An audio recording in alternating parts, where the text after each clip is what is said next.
a very small proportion of extremely radical people have managed to grip the steering mechanisms of our large-scale social structures. It's like, were we asleep? And the answer is, yeah. That you fall asleep when things are too good for too long. So it's time to wake up, man. It's time to notice that the liberals that we're electing are not liberals. They're not even socialists. They're way the hell to the left of that. And so how did that happen? No one expected that.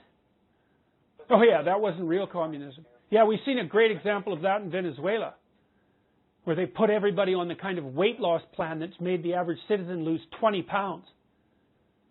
Right? Everyone's starving in Venezuela. It's like, hey, look, another example of what wasn't real communism. So I know what that means. I've thought about that for years.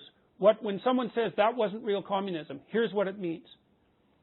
I am so narcissistic and arrogant and so convinced of the rightness of my ideology and of my moral purity that if I was the dictator of a communist state, the utopia would have come in as promised. That's what it means. That wasn't real communism. That's what that means.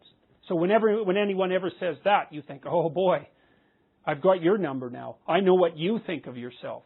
You think that had you been Stalin, that there wouldn't have been so much blood. It's like, you think again.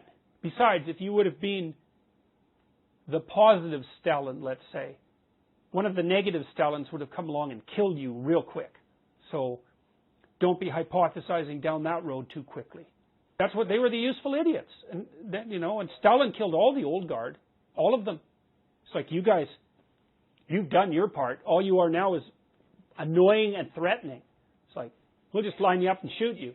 Solzhenitsyn has done a perfectly fine job of documenting Lenin and Stalin's essential similarity of character. Because people say, oh, well, the road Lenin was on, that actually would have been a good one, but it was perverted by Stalin. It's like, oh no, Stalin was Lenin's slightly more evil twin. And Lenin trained him anyways because he'd set Stalin out to do all his dirty work. And Stalin learned how to do that real well.